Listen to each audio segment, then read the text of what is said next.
Good afternoon, everyone. Thank you so much for joining us today. My name is Dr. Cait Runne-Janczy, and I am the Chief Academic Officer here at Science Interactive Group. For those of you who don't know us, Science Interactive believes that remote students deserve science labs that are just as effective as on-campus courses. We have been providing laboratory courses to students who are remote and online for over 30 years, and we help instructors deliver these courses using hands-on experiments, rigorous digital curriculum, and an easy-to-use lab management platform. Over the years, we've served over 1,100 colleges and universities, over 5,600 instructors, and over 500,000 students nationwide. Over that time, we've amassed a huge base of experience, and we want to be able to share those experiences with all of you. Now, before we jump into things today, we're going to do a little bit of housekeeping. This is the first in a series of virtual roundtables that we're going to be hosting. We've got a great event coming up in October where we'll be having some instructors join us to talk about their transition from using virtual labs to hands-on labs and what their students are saying about that experience. That'll be coming up on October 19th at 2 p.m. So please save the date and look for an email for us once we've got panelists booked. If you're ever interested in joining us or participating in one of the roundtable series, you can reach out to Gail Segura, our marketing director. We are also going on the road later this fall and into next year. We will be hitting the road and are looking for host sites for our roadshow series. In the roadshows, we'll be going deeper into discussions on issues that instructors and students are facing, including how to combat enrollment declines and giving you guys the opportunity to conduct some of our hands-on experiments in person. If you are interested in learning more about those, please also reach out to Gail.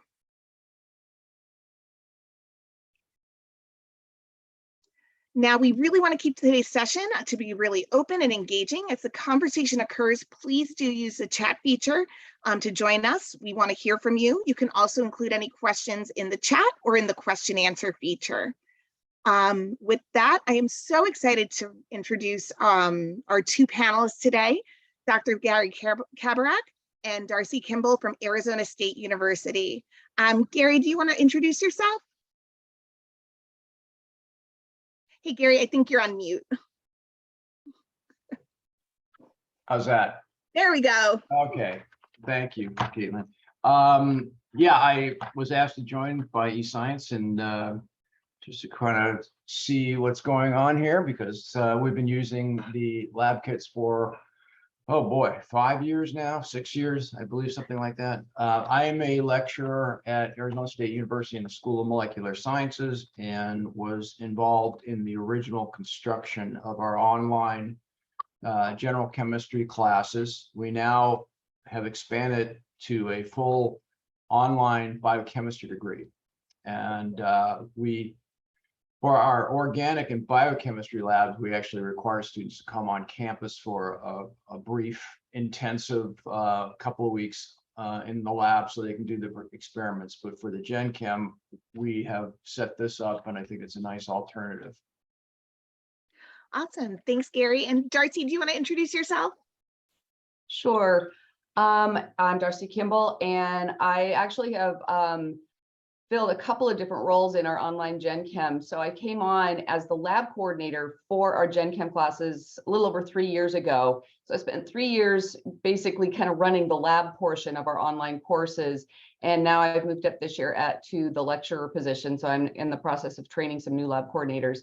So, while Gary's had, been on board with the online program for longer than I have and has kind of overseen its development, I've kind of been more in the trenches with dealing with the labs and how the students use their kits and acquire their materials and so on and so forth. Awesome. Thank you guys both so much for joining us today. So you've obviously both been very successful at ASU, but our topic today is failure.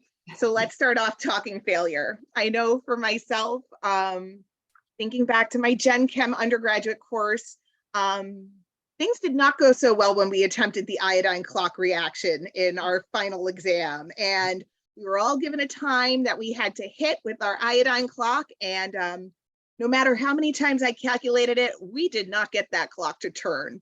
And even thinking back today, it still drives me nuts that we never got it in that hour-and-a-half lab period. So would you guys like to share maybe a failure that you've experienced in the lab, whether as a student or as a teacher? We'd love to hear about that to get the topic of failure started today. Darcy, why don't you go first? I've got You know, failures, I don't know what to talk about. you know, there's been lots of failures. Trying to think of any one particular failure as a student, nothing really comes to mind, but organic chem lab, just in general. I turned into the most massive klutz on the planet in that lab. And I can't tell you how many times I would, I'd be at hour 2.5 out of 3 working on some sort of synthesis in OChem, and I would just dump it. And of course it's OChem, so it just goes right up the hood and it's just gone. So I had a few of those. And more recently though, when I first started doing the lab coordinator job for this, I decided one of the things I needed to do was do all of the labs, so that I knew what the students would be dealing with in doing these experiments in their homes with the kit that was provided. And the reaction rates one is a bugaboo, and I had to redo it multiple times to get usable data for that one. So when the students can complain to me about the difficulties they have with that particular lab, I feel for them. I spent hours of my life working on that one. So, just kind of to your point, Cait, basically kinetics experiments are Yes. rotten. They are such a challenge. Gary, do you have one you want to share with us today? Well, first, I know we're probably going to get into this later on about why we're focusing on failure, but in our campus lab classes, I wouldn't say we encourage failure, but it's part of the process because we try to use a more guided inquiry approach, and that allows for failure, which hopefully can be turned into something productive. I don't think we can really expect that for this online class. Failures as a student, I don't know. I'm so old, I can't remember. I'm sure I had plenty. As a teacher, speaking of organic chemistry lab, yeah, I had an experiment going where the students were, can't remember, they were refluxing something, which is, for those of you who don't know, it's a round bottom flask with a column that comes up, it's open at the top, and they're boiling it. Well, unbeknownst to me, a student had a 3-stopper round bottom flask with stoppers and 2 of the spigots and then the reflux cup. Well, he got it boiling a little bit too hot, blew out the 1 stopper, concentrated sulfuric acid, went all over the desk, and next thing I know, he's screaming, grabbed me in his face, going, my eyes, and he had gotten some in his eyes.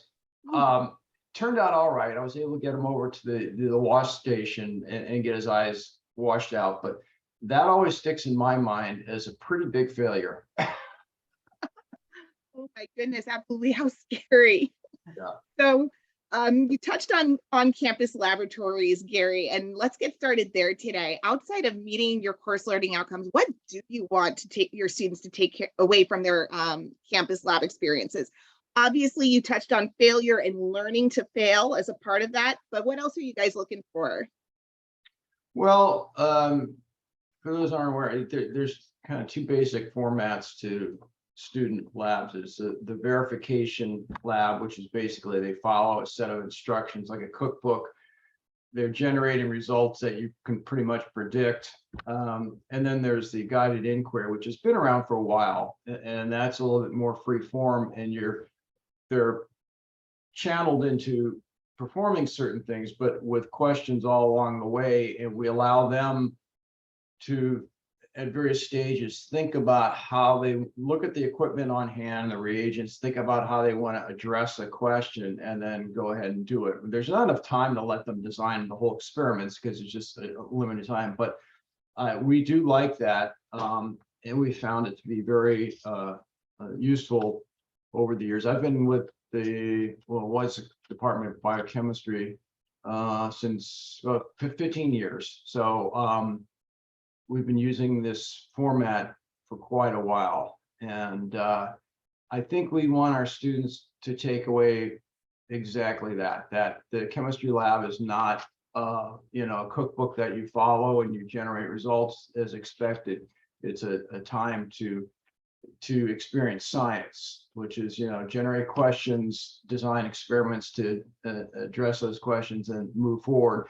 Again, we have to provide a certain structure because of the time limitations, but and we try best to have the labs in sync with the lecture materials, but that's not always possible. So the lab has to kind of operate semi-independently in terms of what things we're hitting.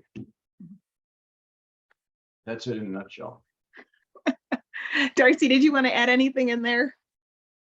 I think Gary pretty well covered it. The one thing I will kind of add to it, just because I was a graduate student at ASU decades ago, and there's actually a piece of the on-ground, you know, the on-campus labs that has been done away with that I think that I really miss, because it did exactly that. It allowed students to kind of create their own their own experiment. And what it was is they were given an unknown at the beginning of the semester, and they would work every single week on creating a scheme to identify what ion or ions were in their unknown. And that would be an entire semester project, and they would just have to run tests and trial and error for an entire semester, with the final goal of determining what they had in their unknown. And it was a fabulous way to conduct science with these Gen Chem students. I imagine it became expensive and too time consuming for students, but you know, something like that is, as far as I'm concerned, an incredibly valuable scientific experience for students. Mm-hmm. That's awesome. That actually sounds like it would have been a blast. I know in terms when students first come into the lab, and if they were anything like me, a little bit of an overachiever, you know, you're coming in and you're like, okay, I'm going to come in here, I'm going to get my A and I'm going to be awesome. And it hits them like a wall when they first experience any sort of failure in the lab, like, whoa, where did I go wrong? And there's not really, science is almost the first class they experience where you want them to fail to gain that experience. How do you work with students who kind of come up with that wall the first time? They're like, oh my God, things went wrong. What am I going to do? It really is heavily dependent on our lab TAs. All the primary faculty don't teach the labs at that level. So we have an army of TAs that are a combination of grad students and undergrad students. And it's about coaching them to make sure that when students fail at something, they, instead of just holding their hands and walking them through it, that they ask leading questions about what happened and try to get them the reason out. And that's very difficult. It's a skill that requires practice. So unfortunately, not all our TAs can do that, because to them, the easiest thing, less of a headache, is just to tell the student, do this, this, and this, and be on your way. So I think that is the most difficult thing. And as an instructor in the lab before I joined ASU, it was the same thing. You know, instead of holding their hands and telling them what to do, you had to kind of help. You had to ask questions of them and help them try to figure it out. That was about it. Awesome. So in addition to helping them sort of get a better understanding of chemistry and how science works, what do you think some of the other benefits that students get when they fail in the lab? No, for me, that was the first really aha moment for myself when I moved on to graduate school later. That first failure came back to me. It's like, I get it now. I'm doing the same experiment over and over, trying to make this happen. What else did the students get out of that? Darcy, you want to? Well, just sort of, it's sort of a reflection of just a general life lesson. Even though it's very uncomfortable for us, especially those of us who are interested in achievement, it's just a fact that we tend to learn more from our failures than we do from our successes. Failure requires you to be self-reflective. Failure requires you to look at something from a different angle, take a different perspective.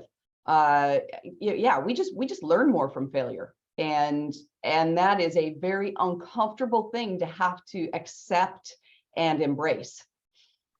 I try to tell my students, I say 99.9% of the population has no clue about how science and basic research really works. And you're seeing one small part of it, which is, you have problems all along the way. You got to figure out, and you got to repeat things. That's part of the science verification process. Repeat things over and over, not just in one lab, but in multiple labs around the country, to make sure what you're showing is accurate. And I say this takes critical thinking skills, and we're trying to build that in you. So these failures are not a bad thing. Definitely. Like I said, that definitely was, once I started in grad school and was going through and working through those first few weeks, and you're like, oh man, I have broken everything. I have ruined everything. Everything has gone wrong. I thought back to that clock experiment. I was like, okay, I get it now. It wasn't all about the egg, Cait. It's okay. And that was probably one of the most, it still hits home today, 15 years later, that, how about that? Okay, so let's talk about moving online. What drove ASU? I know, Gary, you were part of the development. Darcy, I can't remember if you were or not, of bringing the chemistry course online. What was the driver behind that? Between having the online course or the hands-on labs? The online course, let's start there. Yeah, it was, well, it was a trend, right? Everybody was constructing online classes, and ASU thought, we've got this infrastructure university set up, we should be able to do it better than anyone else. And so that's kind of what got ASU going onto the online classes.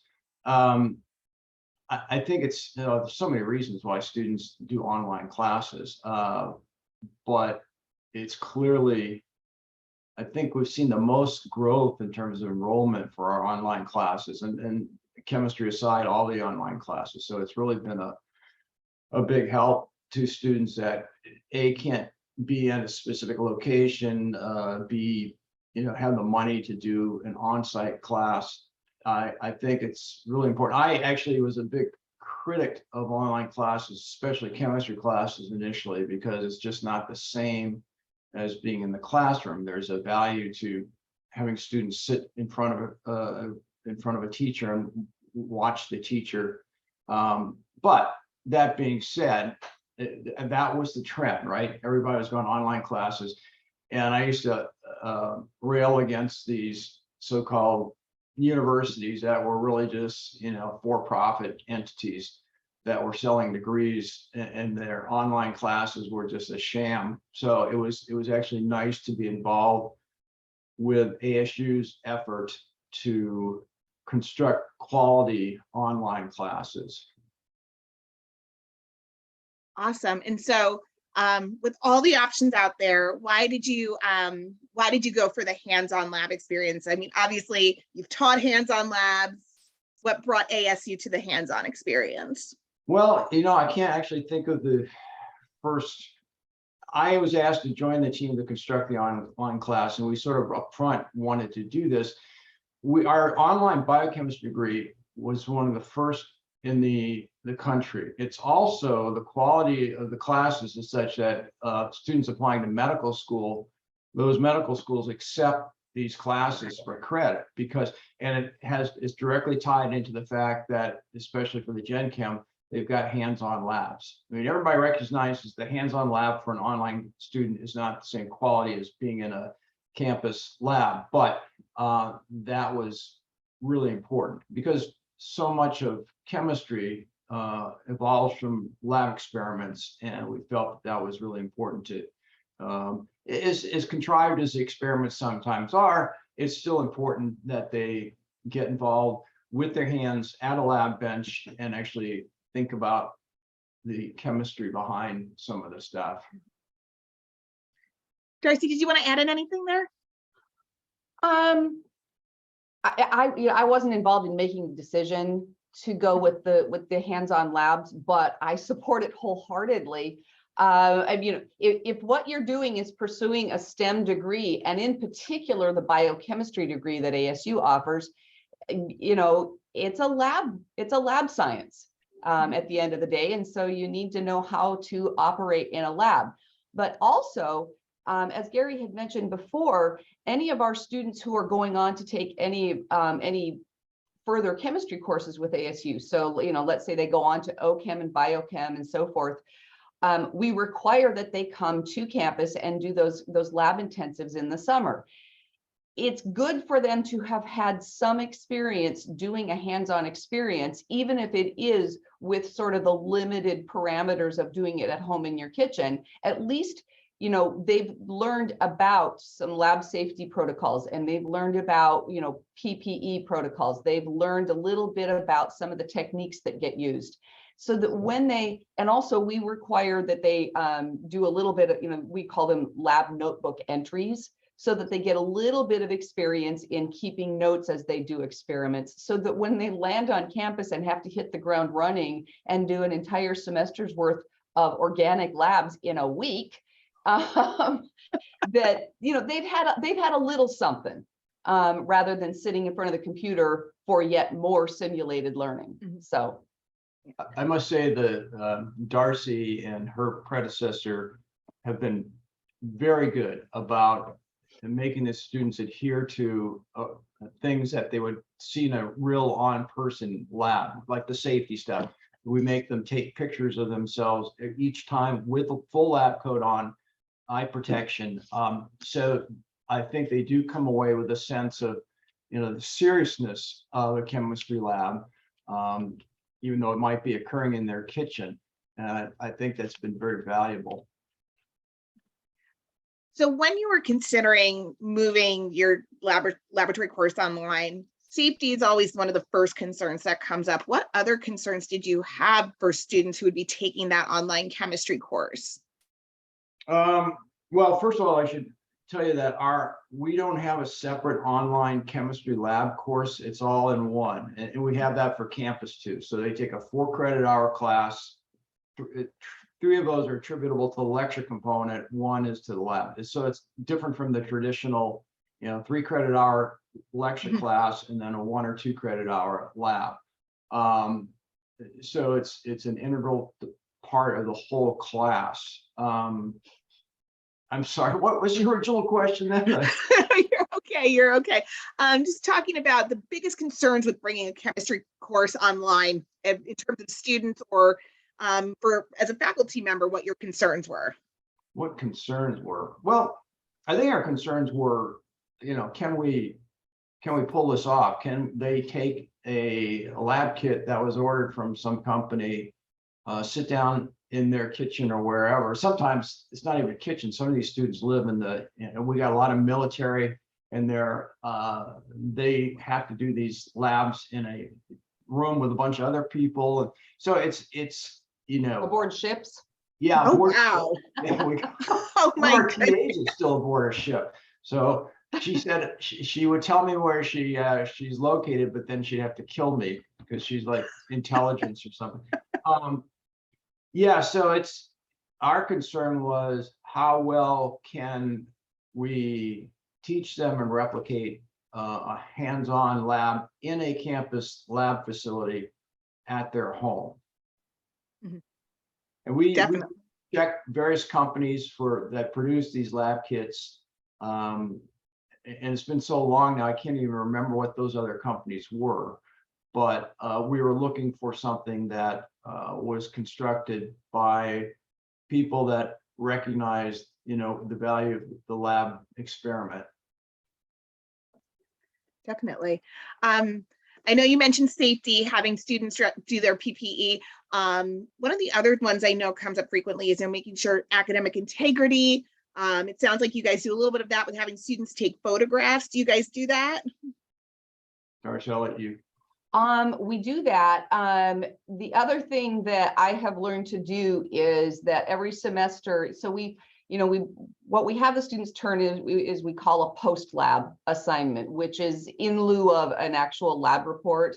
where they just answer a bunch of questions that analyze the results of their experiment.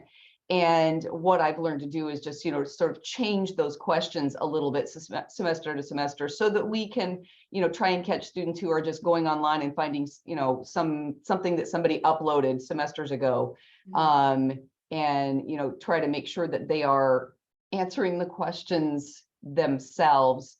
At the end of the day, there's only so much we can do about that. The students are going to be better at mining the internet than I am. So, but yeah, so I mean, we make the attempts to try and uphold academic integrity as best we can. Yeah, Absolutely. I think we've done a very good job of that as best we can.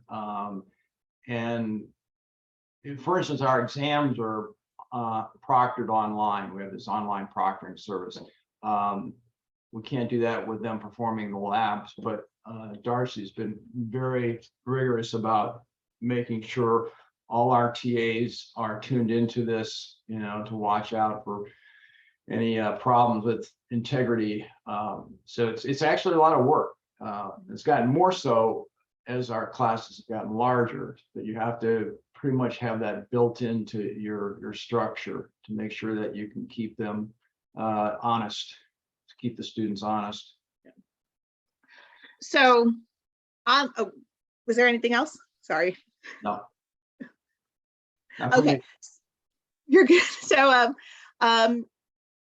with moving to the online environment, obviously that's such a different scenario. Students are working on a boat. They're working all over the place, all different times.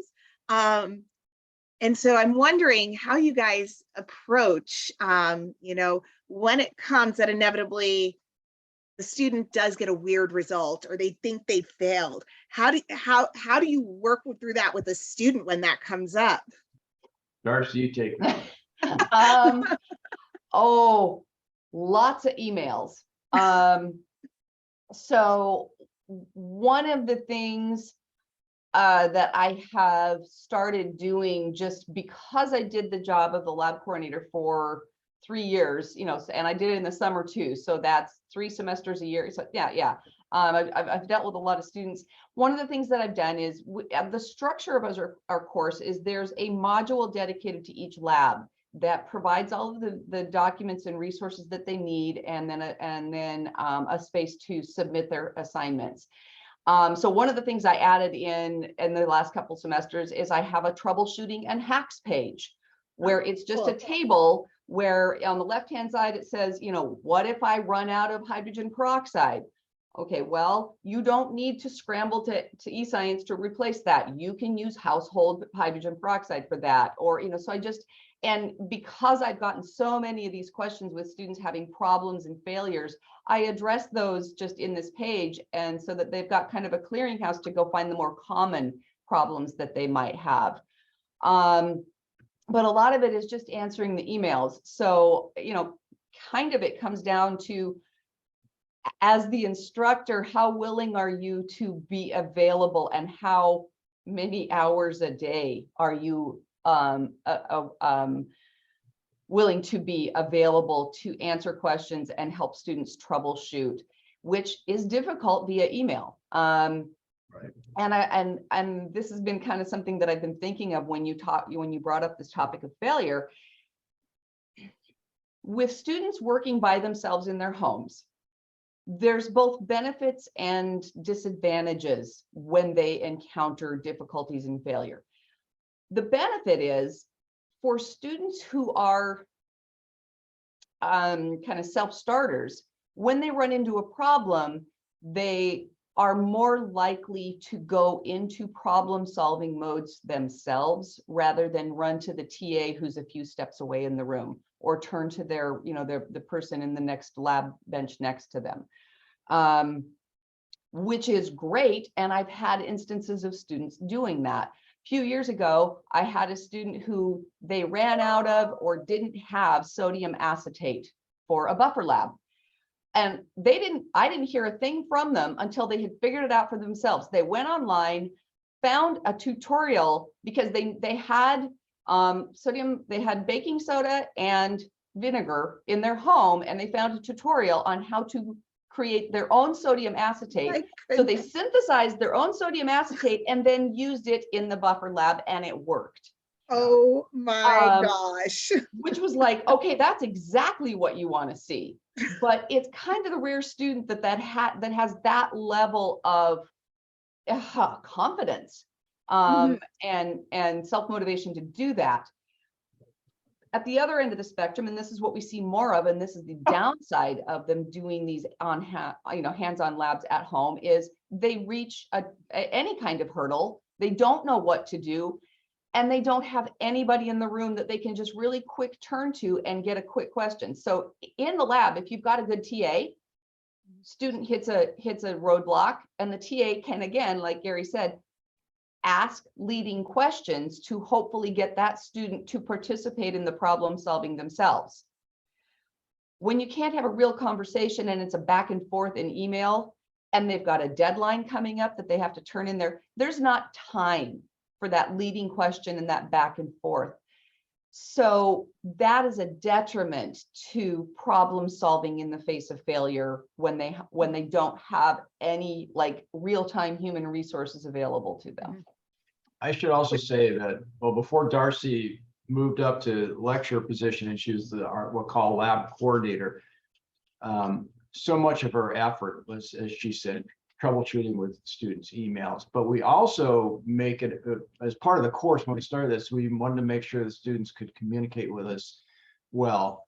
So of course, we've been using Zoom since before the pandemic, but we require all our teaching staff, including the TAs that are primarily just graders, to hold an hour office hours each week. Oh, in fact, we've got them spread out, 7 days a week. So there's always someone online that can help them.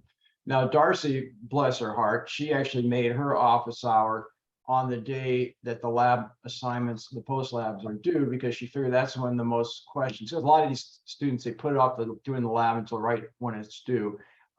So has that also available to them. But I should probably recommend to anybody thinking about doing this that our structure for the class is a separate person that is the lab coordinator, and you really need that because it's so much involved with that. There's no way I would have gone crazy if I had to do both the lecture component and the lab component. So I think of course it's depending on class size. When we started, it was I think 25 students enrolled. Now we got close to 500. So but it's really important that you have someone dedicated to helping students with the labs and providing resources for them. Darcy's been great at, as she said, posting things on our Canvas site that helps students sort of figure things out by themselves or look for other resources. So it's really a full-time job in itself, running the chemistry lab, aside from all the other stuff from the lecture component. I've been kind of paying attention to the questions in the chat, and I keep seeing there's some good questions in there, but there was one that I think is kind of apropos here. Someone asked, how do we grade or evaluate for failures in the labs?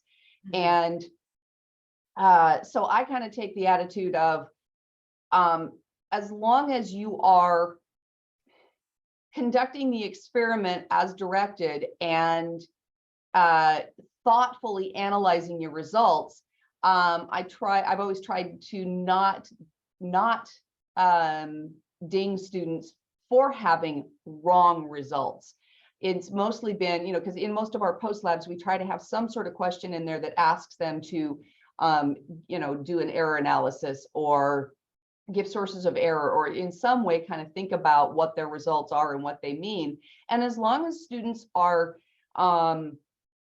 sort of analyzing their results, even if they are not what is the expected or desired results, they don't lose any credit for that. And so that's how we instruct our TAs to do the grading, to sort of, encourage students to just kind of, hey, you get what you get in your data. And especially with these online labs, they have limited materials. They've got enough materials to do the experiment once sometimes maybe twice. And so they can't just keep going back and redoing things. They don't have, they don't have the resources to do that. So that's kind of how we handle students who do encounter failure, as long as they are thoughtful about how they respond to that failure. We try to give them full credit for their efforts. And we can only ask so much of our students. Most of our students are, shall we call, more mature. They're working full time, sometimes 2 jobs. They have a family with young kids. In fact, during office hours, it's likely to see the family cat run in front of the student or some kids in the background. And so their time constraints are extremely tight. And we have to also think about that, keep that in mind. So one more question that sort of ties into what we've been talking about here, from Lauren, asking, if you don't have a TA, what are your thoughts on how to best manage supporting students when they have questions and to that effect? I saw Lauren's question. I fear burnout. That's a big fear. In fact, I joke around that, I've gained 50 pounds since this online class started, because it seems like I'm always sitting right here in front of my computer. But aside from that, you always want to be able to respond in a timely manner to your students. And once the class size gets too big, it will burn you out. So sorry, Lauren, that's kind of all I can say. Is I don't know how much other support staff your department is willing to put on this, but if they can't, you really need to do something to limit the class size, because it just gets out of hand if you're doing everything like you say you're talking about that. Because your last line is, because I care a lot and want to always be there for my students. We're like that too, and I feel guilty if I'm not around to communicate with the students. So yeah, it's really important to stay in touch with students, and it gets out of hand really quickly if you've got a large class. And then one thing I'll speak to on our side, Lauren, is that we try to mitigate as much as we can, where we know students run into challenges along the way. From our experience, we work a lot to develop, videos or get photos of things that are particularly complicated in terms of setting up, or for key techniques that a student is going to be doing over and over. We try to actually reinforce some of that too, so that if they have questions, if there's confusion, there's a little bit more guidance there for the students, so they're not reaching out to you every single time. And that's one of the fun parts of our job, is being able to find where the students struggle and build the infrastructure to build them up to be successful. Right. So let me see, what other questions do we have today? When it comes to the larger group of students, in terms of, data analysis, in terms of working through failure, do you find that having the ability to work at the labs on their own at home, does that build resilience in students? Yes. I think generally yes, but back to what I said earlier, it somewhat depends on the student as well. It kind of depends on kind of their character and how they approach problem solving to begin with. Students who just don't have any confidence to tackle hurdles as they encounter them are going to be particularly frustrated with the at-home labs. But if you've got any kind of temerity to tackle problems on your own, I think it does build resiliency. I should mention that we've now for years, we've sent out early messages, class messages to students. I think like a month before the class even starts, warning them, beware, this is not a fluff class. These are going to be your requirements. And oh, by the way, you've got to order this kit and have it in your house by the time the class starts. So we give them plenty of advance warning about getting the kit, making sure it's there. And we also tell them honestly what the time requirements are per week.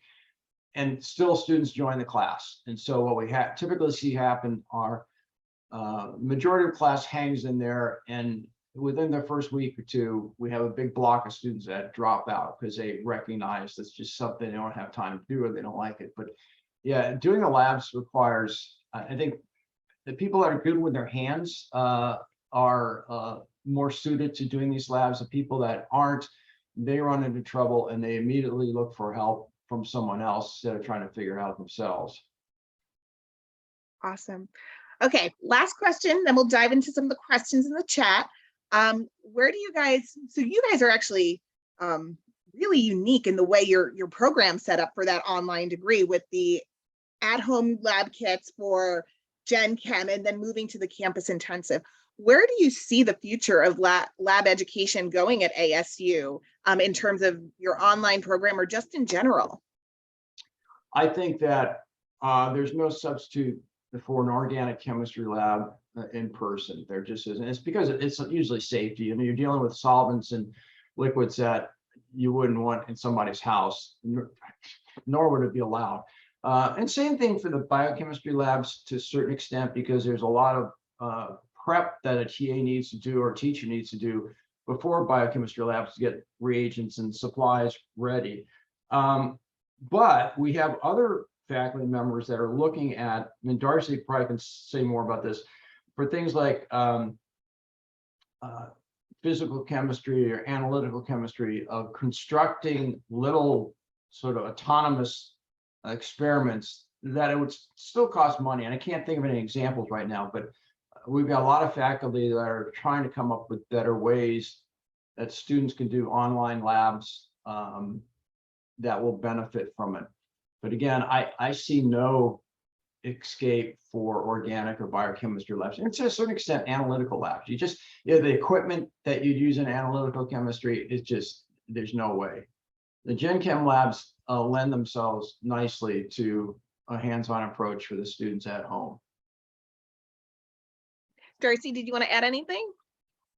No, and Carrie's giving me way too much credit, thinking I know anything about putting together a physical chemistry.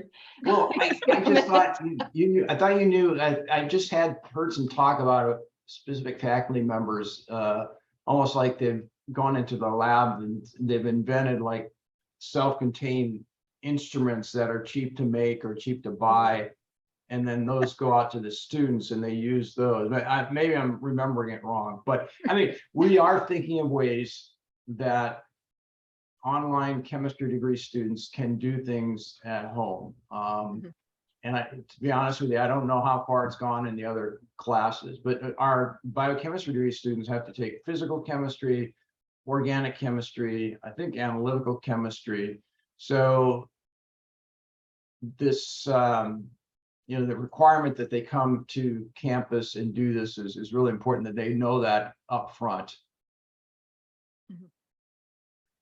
Okay, great. Well, thank you guys. I'm going to bring in some of the questions from the chat. So one question we have is, would you suggest that students who take courses requiring the hands-on home lab kits have previous chemistry experience? I've been finding an issue with students conducting these experiments from home when they've never had a chemistry course in high school, or it's been many years since they were in high school. Yeah. One of our prerequisites for Chem 113, 116 is a prerequisite chemistry class. Most of them, it's a high school chemistry class. And as you said, they've taken it years ago.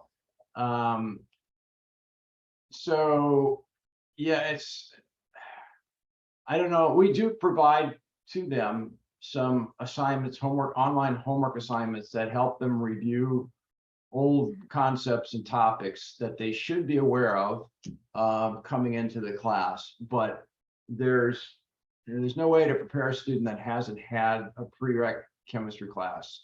It's just too much.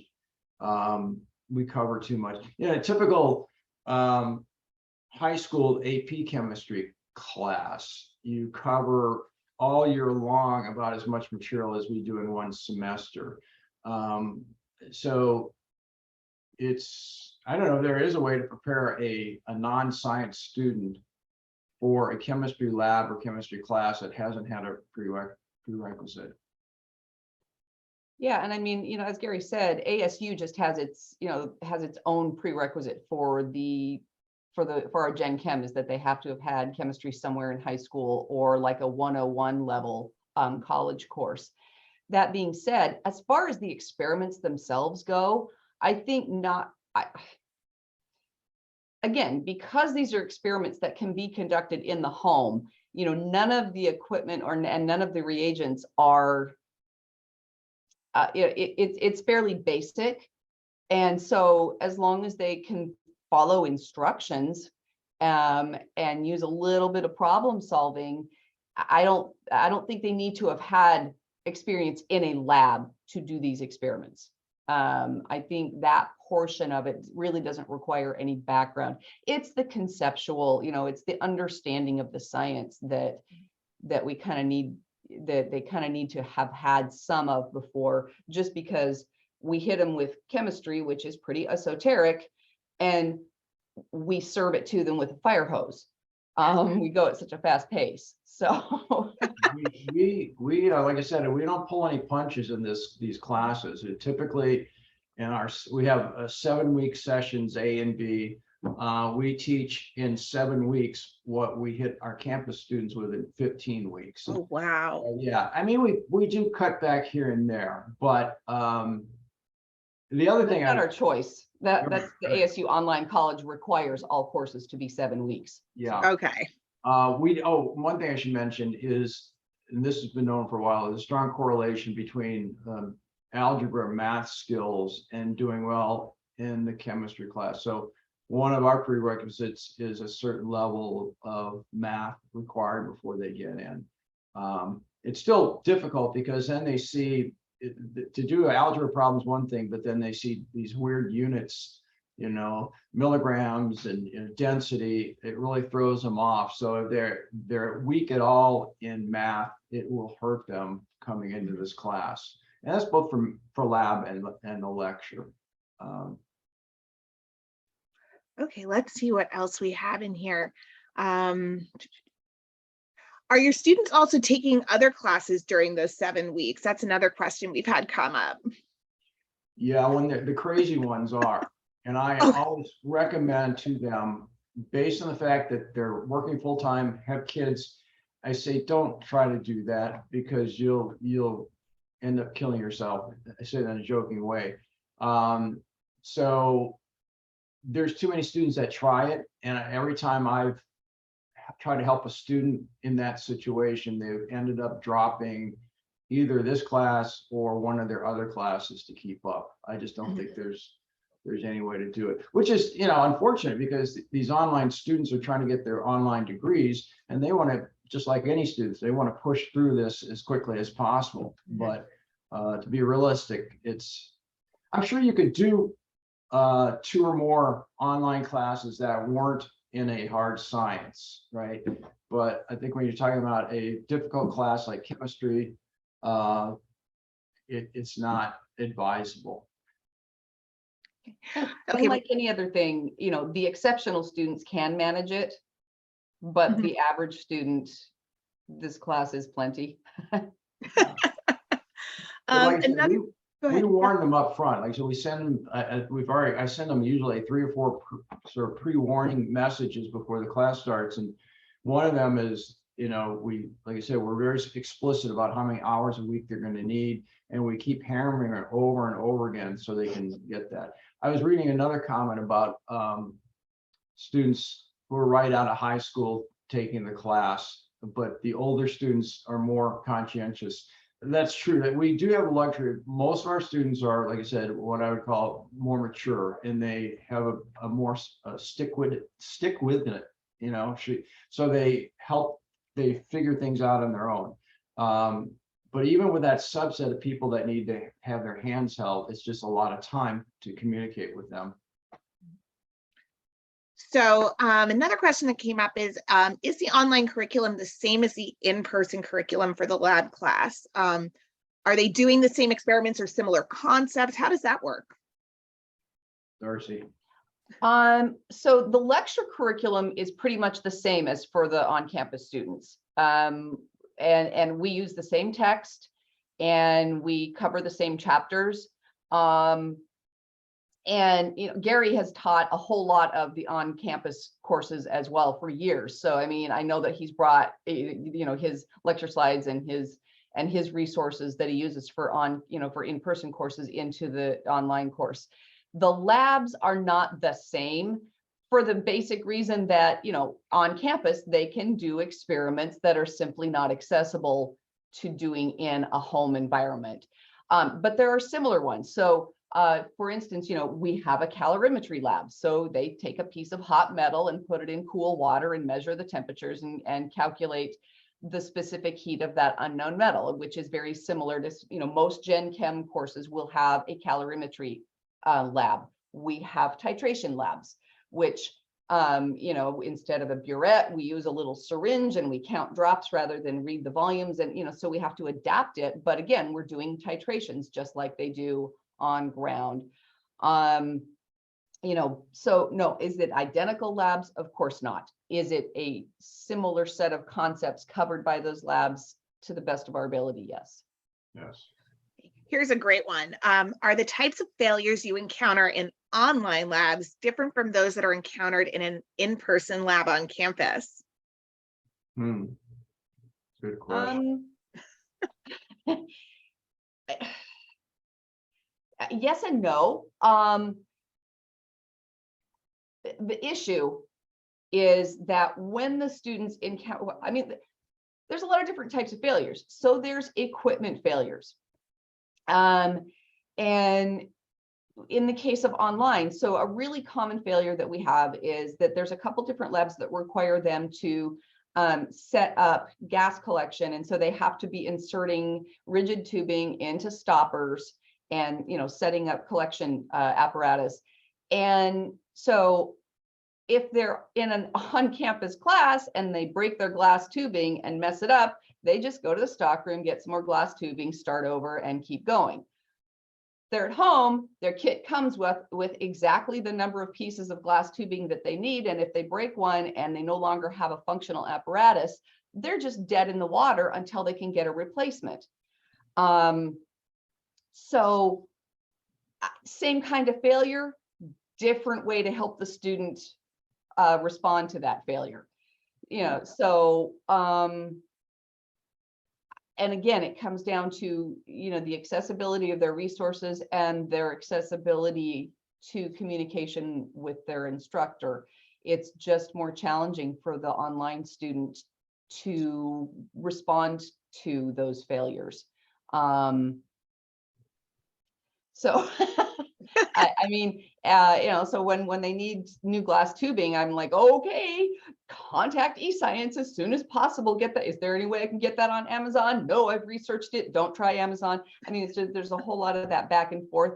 And sometimes at the end of the day, it's like, here's dry lab data. I know you tried, you did your best. It didn't work out. Here's some data, use that, which is always my last resort. But I have dry lab data for all our labs because sometimes it becomes necessary. Okay. Darcy, Darcy's gotten a lot better through the years. As she said early on, after going through this a number of times, she can anticipate the questions or the problems or what equipment breaks or doesn't work. So it's gotten, I don't want to say it's gotten easier because it's not easy, but I think she's been able to help the students more each semester through this anticipation and through providing some of the background documents that the students can go to. I saw an earlier question about there are pre-labs video or online. We've got some tutorial videos, but our pre-lab is just an online quiz, right? After we require them to take that quiz before they can even open up the main lab component. Is that correct, Darcy? Mm-hmm. Yeah, we have a written set of introductory information for each lab. And then they have to take a pre-lab quiz that makes sure that they are prepared for the concepts that will be covered by that lab. And then when they gain access to the main lab module, there's a very detailed procedure with all kinds of hints and technique tips and things like that. We have links to a few videos. That is something that I would like to make more use of, is technique videos and things like that. That's, developing these courses, and we've got a pretty solid course design at this point, but improving is a never-ending quest. And so, that's on my list is, coming up with, some more technique videos and things like that. Awesome. Well, we're just about out of time, so I wanted to take a moment to thank you both, Gary and Darcy, for joining us today. We've so appreciated your time with us this afternoon and sharing your experiences at ASU with bringing these lab courses online. I know we've worked together, Darcy, you and I, for a very long time. And so it's been great to be able to share your experiences today. As a reminder, we will be having another roundtable discussion coming up on October 19th. And so we hope that you can join us then. But thank you all so much for coming this afternoon. We really appreciate it. And we hope you have a wonderful rest of your day and a great semester for those of you who are teaching. I have a question. Can we get a transcript from the chat? Because I see a lot of questions that I'd like to maybe respond to, but yeah, we should be able to pull that. Yep, okay. Absolutely. Okay. Great. Thank you all so much. Have a great afternoon. Thank you.